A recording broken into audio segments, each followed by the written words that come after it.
Chemistry class में आपका स्वागत है। बच्चों, कल हमने देखा था हैलोजिनेशन ऑफ एल्कीन, एल्कीन पर हैलोजन की योग अपक्रिया। इस अपक्रिया के लिए दो मैकेनिज्म प्रस्तावित थे।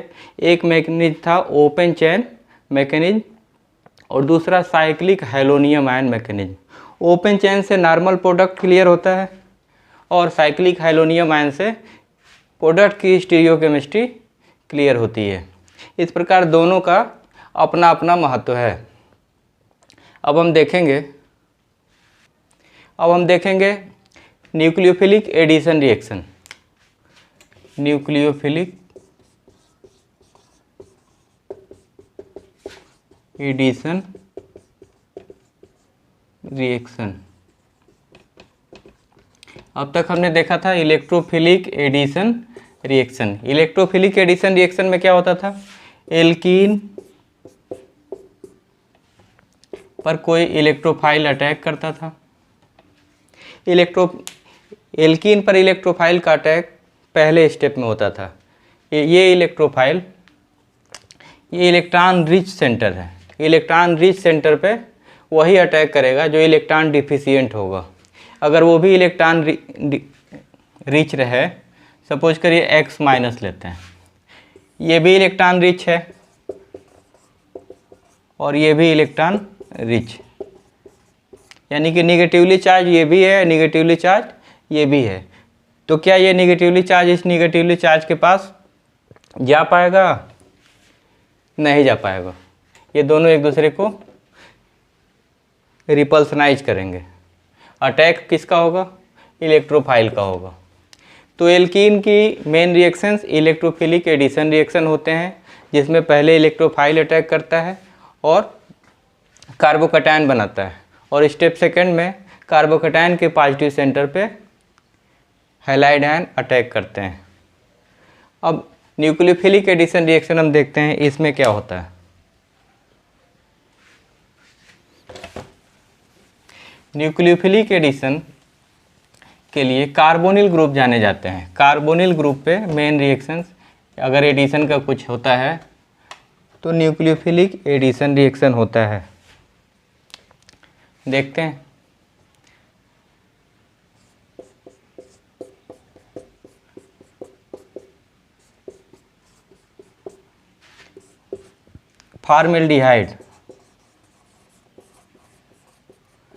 फॉर्मेल्डिहाइड पर हाइड्रोजन साइनाइड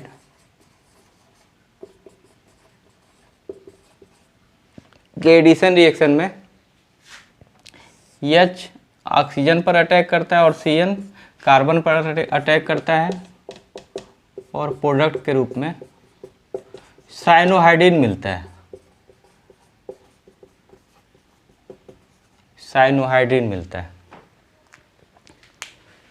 यह रिएक्शन न्यूक्लियोफिलिक एडिशन रिएक्शन का एक टिपिकल एग्जाम्पल है। देखते हैं इसकी मैकेनिज्म। इस रिएक्शन के मैकेनिज्म को हम देखेंगे तो क्लियर होगा कि इसका नाम न्यूक्लियोफिलिक एडिशन रिएक्शन ही क्यों पड़ा। अब हम देखते हैं step first. Electrophilic addition reaction में स्टेप फर्स्ट जो होता था, अटैक ऑफ इलेक्ट्रोफाइल होता था, और ये आपका न्यूक्लियोफिलिक एडिशन रिएक्शन है। इसमें स्टेप फर्स्ट न्यूक्लियोफाइल का अटैक होना चाहिए, और होता भी है।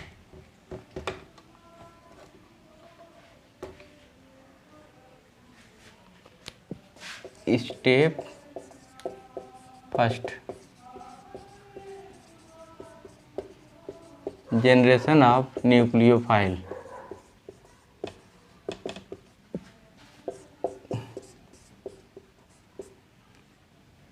ये हेटेरोलिटिकली बॉन्ड ब्रेक होता है। ब्रेक होने के फलस्वरूप H+ और Cn- न्यूक्लियोफाइल के रूप में आपका Cn- बनता है। जो न्यूक्लियोफाइल क्या होते हैं? वे स्पीसीज जिनका ऑक्टेट कंप्लीट होता है और उनके पास लोन पेयर इलेक्ट्रॉन होते हैं, वे न्यूक्लियोफाइल होते हैं। ये अटैक वहीं करेंगे जहाँ पॉजिटिव सेंटर होता है। ये इलेक्ट्रॉन रिच होते हैं, तो जाहिर सी बात है कि अटैक वहाँ होगा जहाँ इलेक्ट्रॉन डिफिशियंसी होगी। अब स्टेप सेकंड में ये न्यूक्लियोफाइल अटैक करता है, अटैक ऑफ न्यूक्लियोफाइल।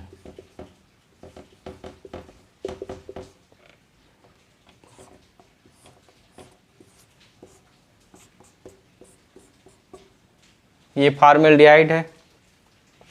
अब ये यहाँ कार्बोनिल ग्रुप जो है, हम जानते हैं इस कार्बोनिल ग्रुप का एक कार्बन सेंटर जो है इस पर पार्शियल पॉजिटिव चार्ज होता है और इस ऑक्सीजन पर पार्शियल निगेटिव चार्ज होता है। अब Cn माइनस जैसे जैसे अप्रोच करेगा वैसे वैसे ये इलेक्ट्रॉन इधर शिफ्ट करेंगे और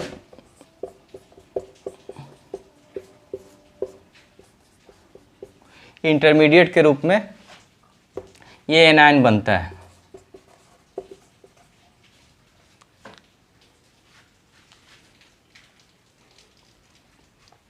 इस स्टेप में साइनाइड आयन इस कार्बोनिल कार्बन के पॉजिटिव सेंटर पे अटैक करता है। ये अटैक क्यों करता है? ये पोलर ग्रुप है, ऑक्सीजन पे पार्शियल निगेटिव चार्ज और इस कार्बन पर पार्शियल पॉजिटिव चार्ज होता है और इस पार्शियल पॉजिटिव चार्ज पे ये निगेटिव पोर्शन अटैक करता है और एनायन फॉर्मेशन होता है। यह स्टेप रेट डिटरमाइनिंग स्टेप होता है। इसमें देखिए ये न्यूट्रल मॉलिक्यूल है और ये चार्ज स्पीसीज बना है, यानी कि ये स्लो स्टेप होगा और किसी भी अपक्रिया का रेट डिटरमाइनिंग स्टेप उसका स्लोएस्ट स्टेप होता है। पीछे की क्लासों में हमने कई बार बताया है, एक बार फिर से देख लीजिए।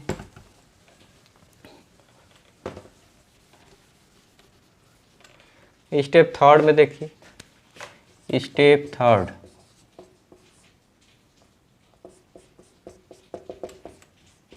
Attack of cyanide ion. ये बना हुआ जो कार्बन आयन है स्टेप सेकंड में, इसके ऑक्सीजन पर निगेटिव चार्ज है और यह निगेटिव चार्ज इस हाइड्रोजन के साथ मिलकर बहुत तेज़ी से, फास्ट स्टेप, बहुत तेज़ी से ये साइनोहाइड्रिन मेन प्रोडक्ट के रूप में बनाता है।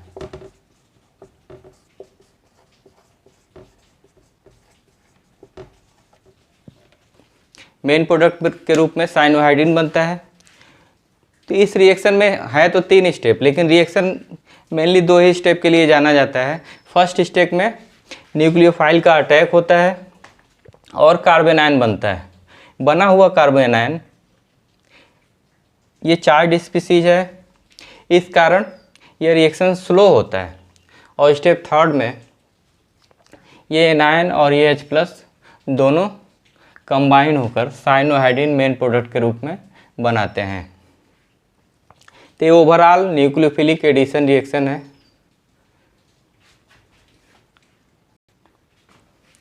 तो ये ओवरऑल न्यूक्लियोफिलिक एडिशन रिएक्शन है। अब हम देखेंगे इस एडिशन रिएक्शन को कौन कौन से फैक्टर अफेक्ट करते हैं। फैक्टर्स अफेक्टिंग, कौन कौन से फैक्टर अफेक्ट करेंगे।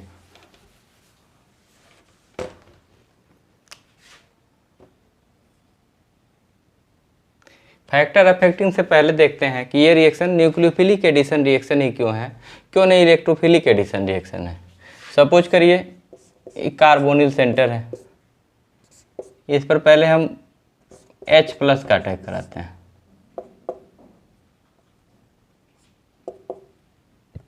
अगर H+ यहाँ अटैक करेगा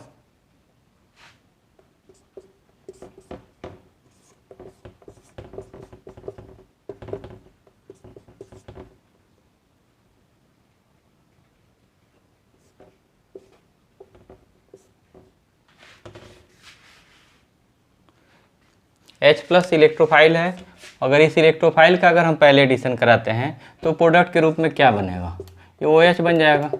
ये बॉन्ड ब्रेक करेगा, ये यहाँ निगेटिव चार्ज और यहाँ पॉजिटिव चार्ज, इसको ऐसे समझते हैं।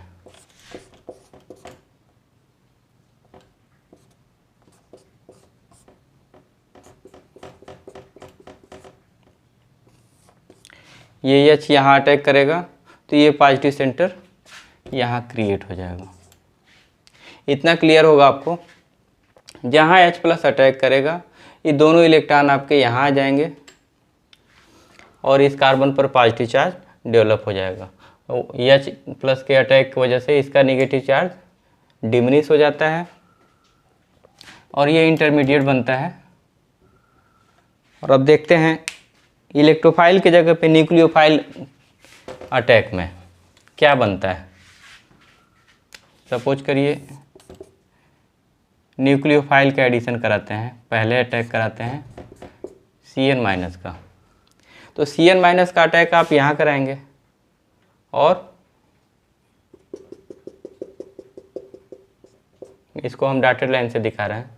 तो जब ये अटैक यहाँ होगा, ये जहाँ जाएगा इसके इलेक्ट्रॉन यहाँ शिफ्ट कर जाएंगे। इलेक्ट्रोमेरिक इफेक्ट, इलेक्ट्रोमेरिक इफेक्ट आप पढ़े होंगे पीछे क्लासों में कि किसी एक्सटर्नल रिएजेंट के इन्फ्लुएंस से इलेक्ट्रॉनों पाई इलेक्ट्रॉनों का ट्रांसफ़र इलेक्ट्रोमेरिक इफेक्ट कहलाता है। जैसे ही Cn- इस कार्बन को अप्रोच करेंगे, इस बॉन्ड के इलेक्ट्रॉन ऑक्सीजन के पास आ जाएंगे और इंटरमीडिएट आपका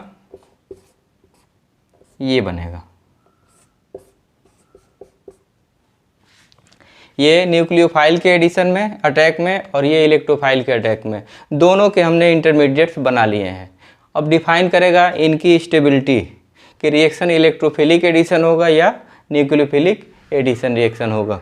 जो स्पीसीज जो इंटरमीडिएट स्टेबल होगा, रिएक्शन उसी से आगे बढ़ेगा और मेन प्रोडक्ट प्राप्त होगा। तो देखते हैं स्टेबिलिटी कैसे चेक करते हैं। सेंट्रल एटम को देखिए, इसके वैलेंसी सेल में कितने इलेक्ट्रॉन हैं।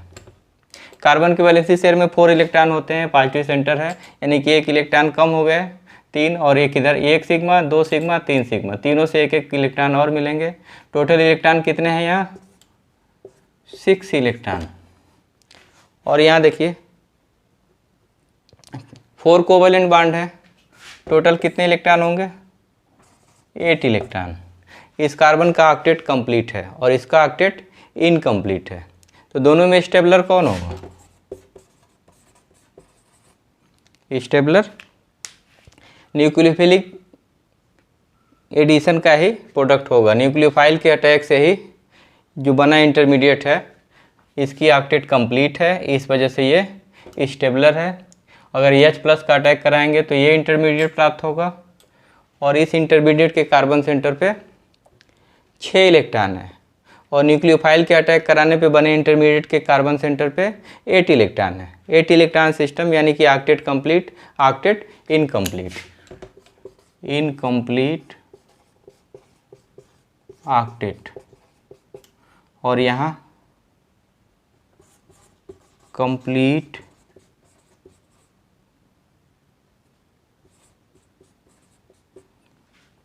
तो ऑक्टेट कंप्लीट होने की वजह से ये स्टेबल होता है और इसका ऑक्टेट इनकम्प्लीट है, ये अनस्टेबल होगा। यानी कि अटैक फर्स्ट स्टेप में किसका होगा, न्यूक्लियोफाइल का होगा, इलेक्ट्रोफाइल का नहीं होगा। कितना क्लियर है।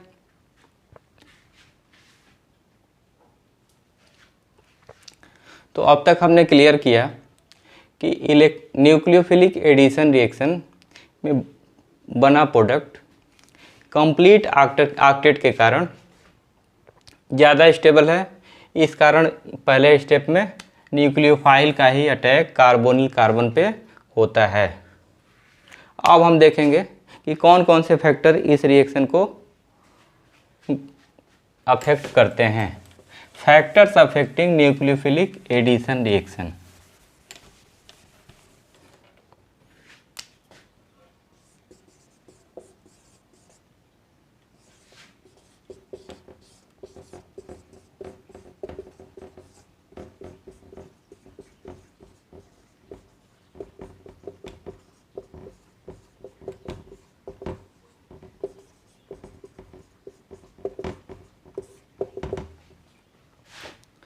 कौन कौन से फैक्टर गवर्न करेंगे।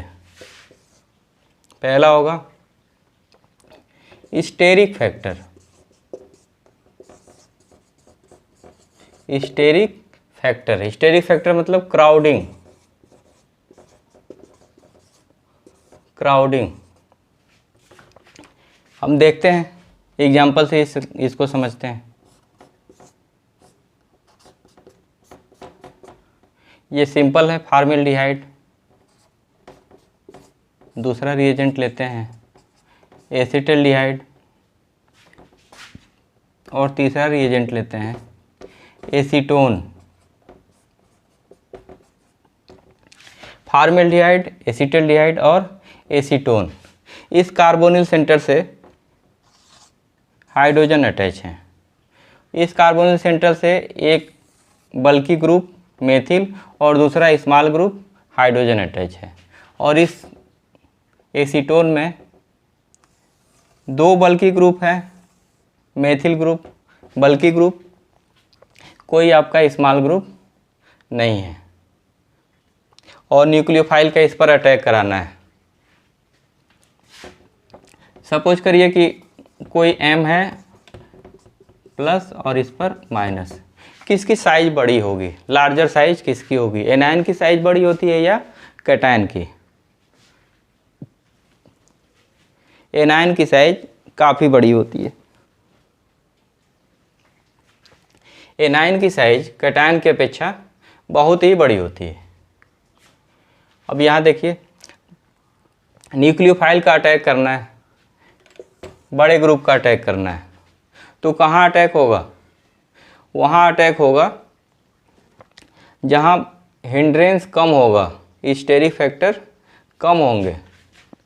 अब ये बड़ा ग्रुप है, स्टेरिक हिंड्रेंस क्रिएट करता है, और ये दो बड़े ग्रुप हैं, यानी कि इस कार्बन सेंटर पर पहुंचना कंपैरेटिवली आसान है।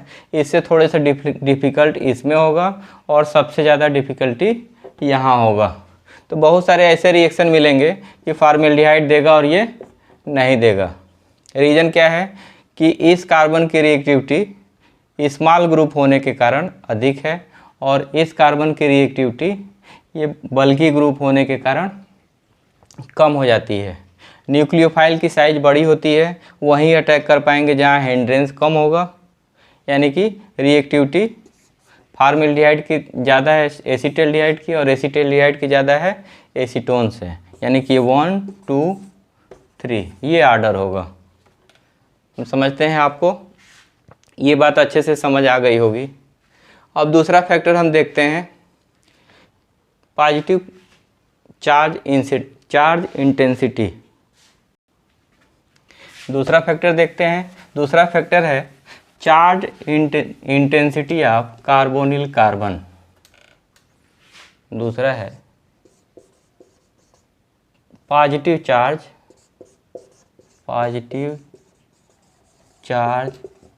Intensity of carbonyl carbon. Rate determining step होता है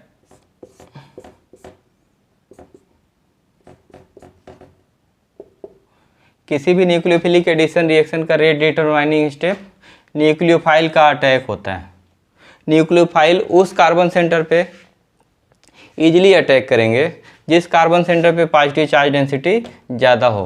हम जानते हैं कि ये कार्बोनिल ग्रुप एक पोलर ग्रुप है जिसके कार्बन सेंटर पर पॉजिटिव चार्ज होता है और ऑक्सीजन सेंटर पर पार्शियल निगेटिव चार्ज होता है। अब ये चार्ज जितना ज़्यादा होगा, इस चार्ज की इंटेंसिटी जितनी ज़्यादा होगी, न्यूक्लियोफाइल का अटैक उतना ही इजी होगा, उतनी ही आसानी से न्यूक्लियोफाइल यहाँ अटैक करेगा।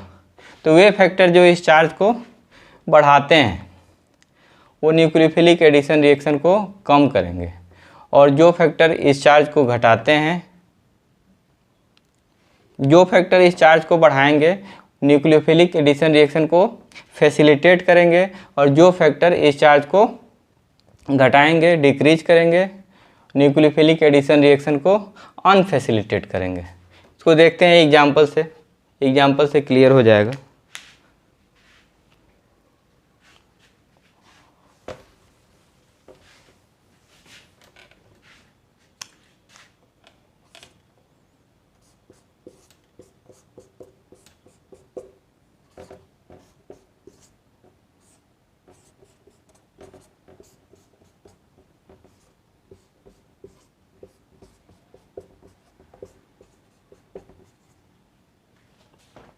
तो देखिए यहाँ इस कार्बोनिल कार्बन पर पॉजिटिव चार्ज है और यहाँ नेगेटिव। ये तीनों एग्जाम्पल में सेम कंडीशन है, कार्बोनिल कार्बन पर पॉजिटिव चार्ज और ऑक्सीजन पे पार्शियल नेगेटिव चार्ज। यहाँ इस कार्बन से अटैच हाइड्रोजन है, दोनों तरफ हाइड्रोजन एक स्टैंडर्ड होता है। अब यहाँ देखिए एक मेथिल ग्रुप है। मेथिल ग्रुप किस लिए जाना जाता है? Electron releasing group. Electron releasing group होता है मेथिल ग्रुप। ये इलेक्ट्रॉन जब रिलीज करेगा तो इसका पॉजिटिव चार्ज कम होगा, डिक्रीज करेगा। इसके इलेक्ट्रॉन रिलीज से ये पॉजिटिव चार्ज डिक्रीज करेगा और न्यूक्लियोफाइल का अटैक यहाँ अनफैसिलिटेट होगा।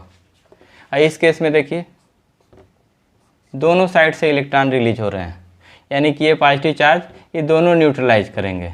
यहाँ चार्ज डेंसिटी सबसे कम है, यानी कि ये पॉजिटिव चार्ज की इंटेंसिटी जितना ज़्यादा होगा न्यूक्लियोफिलिक एडिशन रिएक्शन उतना ही फैसिलिटेट करेगा, यानी कि सबसे आसानी से इसमें होगा, इससे थोड़ी सी डिफ़िकल्टी इसमें आएगी और ये सबसे ज़्यादा डिफ़िकल्ट होगा। तो ऑर्डर होगा इसका, ये फर्स्ट हो जाएगा, ये सेकंड और ये थर्ड। रिएक्टिविटी ऑर्डर होगा, फॉर्मेल्डिहाइड सबसे ज़्यादा रिएक्टिव होगा न्यूक्लियोफिलिक एडिशन रिएक्शन के टुवर्ड, और एसिटल्डिहाइड इससे थोड़ा सा कम रिएक्टिव, और एसीटोन की रिएक्टिविटी सबसे कम। एक दूसरा एग्जाम्पल हम देखेंगे, क्या ऑर्डर होगा अगर इलेक्ट्रॉन रिलीजिंग और इलेक्ट्रॉन विड्राइंग दोनों प्रकार के ग्रुप रहे हैं।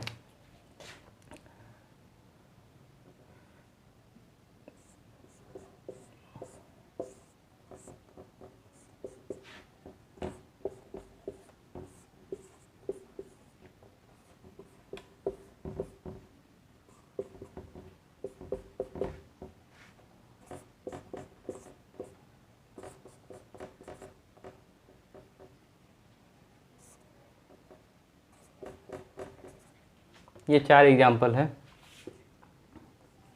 इनमें reactivity order nucleophilic addition reaction के अगेंस्ट किस में ज़्यादा कौन ज़्यादा रिएक्टिव होगा और कौन कम रिएक्टिव होगा। यहाँ इस कार्बन पर देखते हैं एक क्लोरीन एटम अटैच है।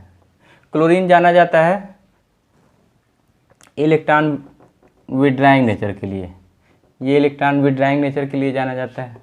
यहाँ दो क्लोरीन एटम है, यहाँ 2 हाइड्रोजन है और यहाँ 2 इलेक्ट्रॉन रिलीजिंग ग्रुप हैं। इलेक्ट्रॉन विड्राइंग ग्रुप इस कार्बन के पॉजिटिव सेंटर को और ज़्यादा इंटेंसिफाई करेंगे, यानी कि जो इसका पॉजिटिव चार्ज है उसको ये क्लोरीन इलेक्ट्रॉन विड्रॉन के कारण और ज़्यादा बढ़ाता है। और यहाँ 2 क्लोरीन है, ये भी इलेक्ट्रॉन विड्रा कर रहा है और ये भी इलेक्ट्रॉन विड्रा कर रहा है। तो एक केस में 1 क्लोरीन है, दूसरे केस में 2 क्लोरीन है, दोनों इलेक्ट्रॉन विड्रान के लिए जाने जाते हैं। तो ज़्यादा पॉजिटिव चार्ज कहाँ होगा? जहाँ 2 क्लोरीन होगा। और यहाँ देखिए 2 हाइड्रोजन है। हाइड्रोजन की इलेक्ट्रोनेगेटिविटी न ज़्यादा होती है और ना ही कम। ये इलेक्ट्रॉन विड्रॉन भी नहीं करता है और रिलीज भी नहीं करता है, जो स्टैंडर्ड इसको हम लेते हैं। और यहाँ देखिए 2 मेथिल ग्रुप है। Methyl group electron releasing group का एग्जांपल है। ये दोनों इलेक्ट्रॉन रिलीज करेंगे और कार्बोनिल कार्बन के पॉजिटिव चार्ज की इंटेंसिटी को कम करेंगे। तो सबसे ज़्यादा पॉजिटिव चार्ज इंटेंसिटी कहाँ है? कमेंट बॉक्स में फटाफट लिखिए।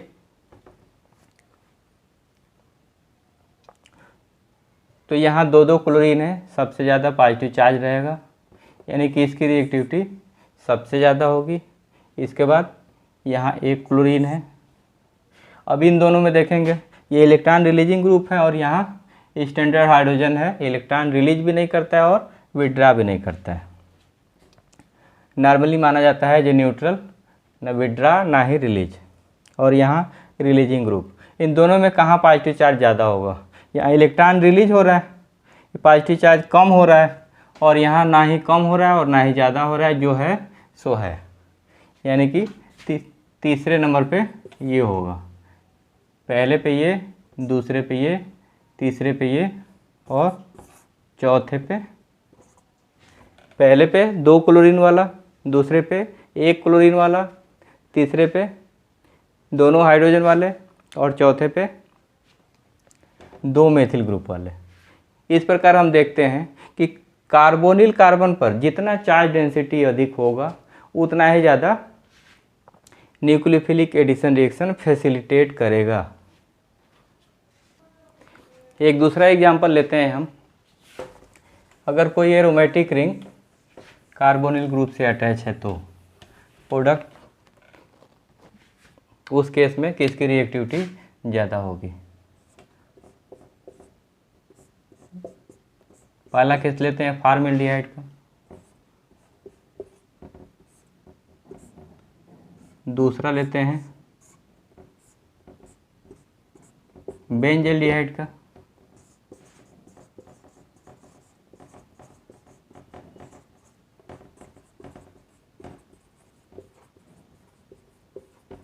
और तीसरा लेते हैं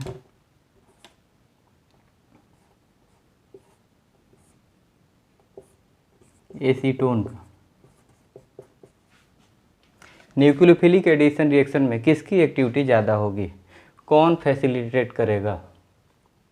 तो यहाँ देखिए छोटे ग्रुप हैं, ना ही इलेक्ट्रॉन देते हैं और ना ही लेते हैं, एज स्टैंडर्ड इसको लेते हैं। ये बल्कि ग्रुप हैं, ये जाने जाते हैं अपने इलेक्ट्रॉन रिलीजिंग प्रॉपर्टी के लिए। ये इलेक्ट्रॉन रिलीज करेंगे, इस पॉजिटिव चार्ज डेंसिटी को डिमिनिश करेंगे। अब इस केस में आते हैं, एरोमेटिक रिंग इलेक्ट्रॉन रिलीज करेगा कि विड्रॉ करेगा? तो इसके रेजोनेटिंग स्ट्रक्चर आप बनाइए। देखिए आप जानते हैं कि कार्बोनिल कार्बन पॉजिटिव चार्ज, ये हाईली इलेक्ट्रोनेगेटिव होता है ऑक्सीजन। इस तरह से ये रेजोनेटिंग स्ट्रक्चर इसके बनेंगे।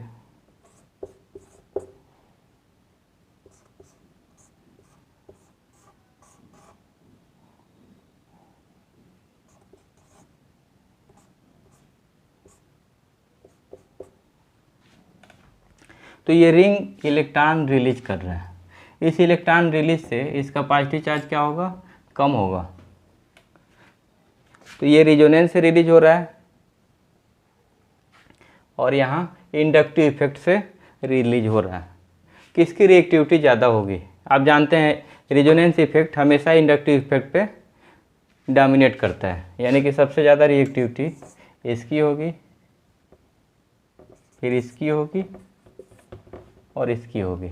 यहाँ एक फैक्टर और है, इलेक्ट्रॉन रिलीज एक कर ही रहा है, इधर से ये साइड आपका लेस हिंडर्ड साइड है, इधर से अटैक न्यूक्लियोफाइल का हो सकता है, जबकि इसमें दोनों तरफ से हिंड्रेंस है। स्टेरिक फैक्टर यहाँ डोमिनेट करता है, यहाँ स्टेरिक फैक्टर एसीटोन की अपेक्षा कम है।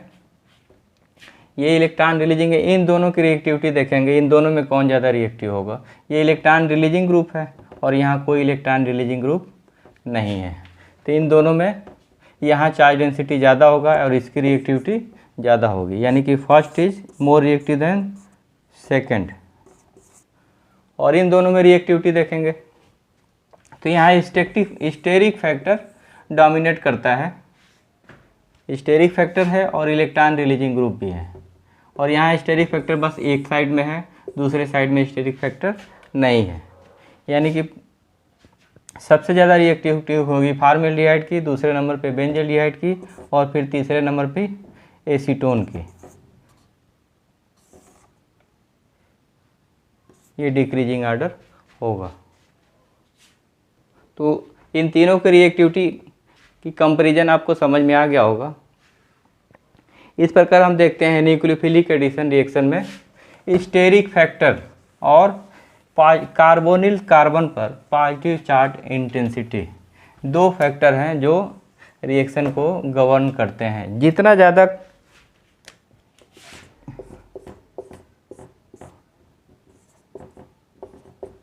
इस कार्बन सेंटर पे जितना ज़्यादा पॉजिटिव चार्ज होगा या पॉजिटिव चार्ज की इंटेंसिटी जितनी अधिक होगी, न्यूक्लियोफाइल का अटैक उतना ही फैसिलिटेट होगा। न्यूक्लियोफाइल इलेक्ट्रॉन रिच होते हैं, वहीं अटैक करेंगे जहां इलेक्ट्रॉन डिफिशियंसी होगी। जितना ज़्यादा positive charge, more the positive charge on carbonyl carbon, the more फैसाइल attack of nucleophile. अब आज के लिए इतना ही, अगला नेक्स्ट चैप्टर में